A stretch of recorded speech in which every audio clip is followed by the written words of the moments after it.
La pirámide del Sol en Teotihuacán resalta por su tamaño y altura.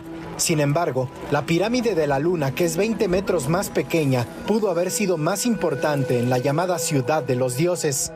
Definitivamente, creo que tenemos las evidencias suficientes para argumentar que la traza de Teotihuacán gira en torno de la pirámide de la Luna, que la pirámide de la Luna está marcando el eje de simetría de la Ciudad de los Dioses. Según estos especialistas, la pirámide de la Luna estaría alineada con los solsticios de verano e invierno. Es decir, este monumento habría sido construido tomando en cuenta la posición del Sol y a partir de la pirámide se edificó el resto de Teotihuacán. Entonces vemos cómo la pirámide, para el solsticio de verano, tiene dos cerros, uno para ver la salida del sol y otro para ocultarse. Y estos cerros son marcadores de horizonte. Son como si tuviéramos un reloj.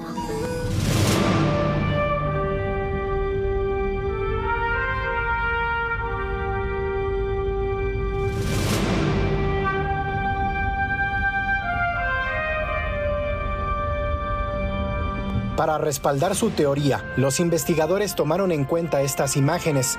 En el solsticio, el sol siempre sale por el cerro Chihuingo y se alinea perfectamente con el vértice de la pirámide de la Luna, fenómeno que se repite al atardecer cuando el sol se alinea de nuevo con la pirámide y termina por ocultarse detrás de otro cerro conocido como el Malinali. Todo eso habla de mucha inteligencia, habla de valores estéticos, valores culturales, y de este trabajo que se hace de oralidad, de estar pasando entre las generaciones toda esta información para poder perpetuar los conocimientos. Pero esta hipótesis no solo tiene que ver con la alineación. Los especialistas afirman que la pirámide de la Luna tiene la misma forma del Cerro Malinali y que la Calzada de los Muertos es idéntica al paisaje de las inmediaciones de Teotihuacán. Lo que hemos visto con estas tomas aéreas de la pirámide de la Luna es que asemeja la arquitectura a la silueta del relieve orográfico del Cerro Malinali. Y eso es algo impresionante porque tenemos algo muy similar con la pirámide del Sol. La ciudad no fue hecha al azar. La ciudad es una intención de sacralidad y de orden. Su geometría, sus matemáticas y su astronomía nos están demostrando su erudición y su forma de percibir el mundo.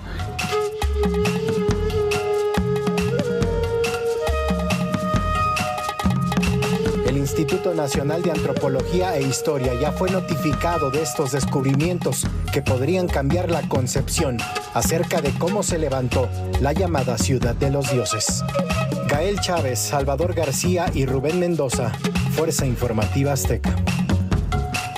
Qué fascinante tema. Pablo Ullosa, querido Pablo, ¿cómo estás? Muy buenas noches. Muy buenas noches, Gabriel Díaz. ¿Cómo estás, Manuel? Muy buenas noches. Sergio Vela, querido Manuel. ¿Cómo estás? Pablo, Sergio, Pablo. La pirámide del Sol, la de la Luna, Teotihuacán.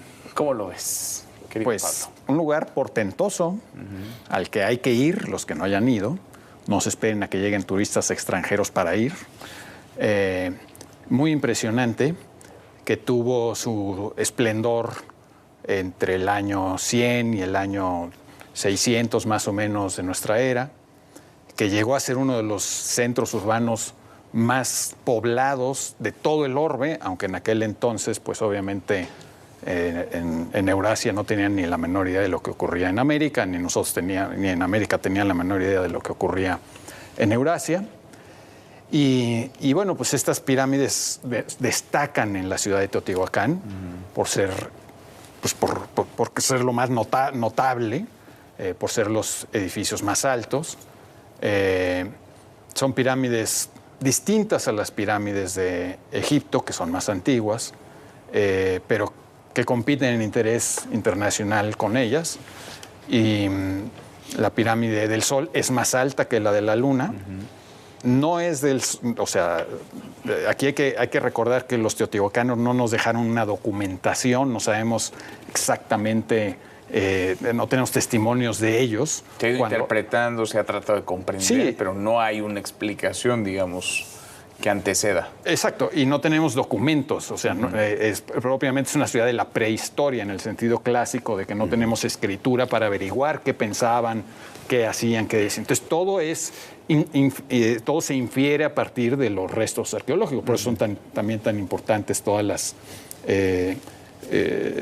las investigaciones que han hecho los expertos ahí en Teotihuacán y que seguirán haciendo, y que comenzaron desde que Carlos de Sigüenza y Góngora, en el siglo XVII, contemporáneo de Sor Juana Inés de la Cruz, hizo la primera excavación arqueológica de nuestro continente. Después, en el siglo XVIII, Lorenzo Boturini, y ya después empieza pues, el siglo XX.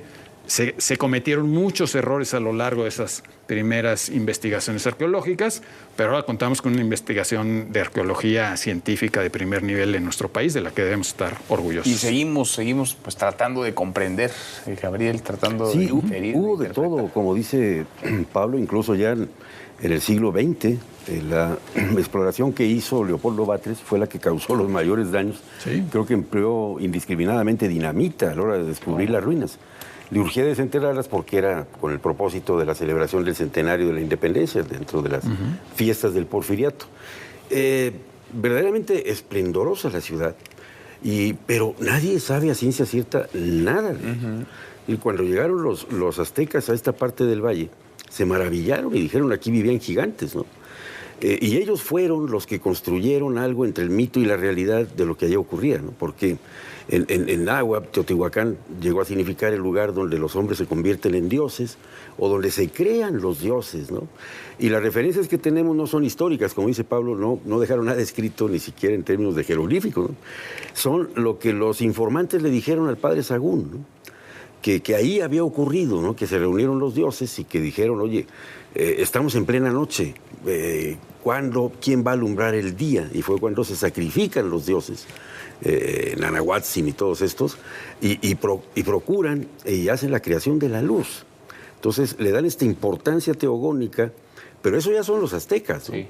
Y lo que sí sabemos por excavaciones arqueológicas muy científicas es que era una ciudad muy cosmopolita, ¿no? Sí. Hubo vestigios de todas las culturas mesoamericanas que existían en ese momento, ¿no?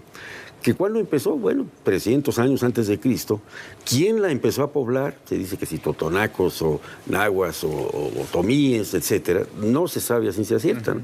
Compartieron con los cuicuilcas cuando hizo erupción el Xitle, 100 años más o menos antes de Cristo, que se fueron hacia allá, hacia Teotihuacán. Algunos dicen que fueron los fundadores de Teotihuacán. La verdad que no se sabe.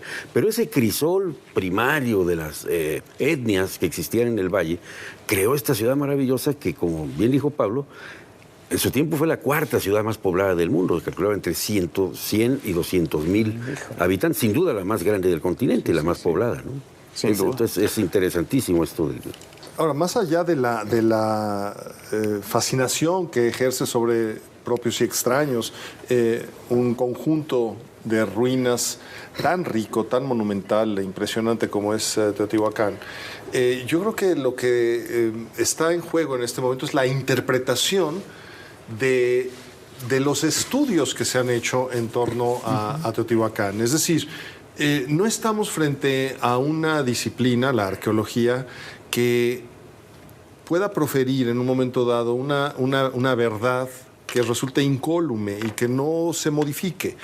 A lo largo, igual que la historia no es más que la interpretación de los hechos históricos y como dice bien Pablo, requerimos de documentos. Hay documentos escritos y hay otro tipo de documentos visuales, en fin, y por supuesto hay monumentos que tienen un valor documental también.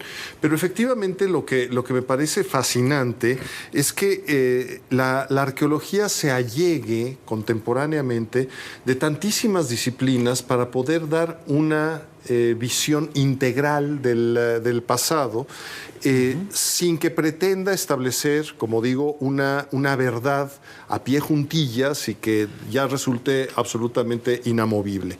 En realidad, lo que estamos viendo cuando se está discutiendo si la importancia preponderante es la pirámide del Sol o la de la Luna, y se afirma por parte de estos estudiosos que puede ser la de la Luna, claro, hay una traza que corresponde con los movimientos astronómicos, que, claro, sabemos ahí a ciencia cierta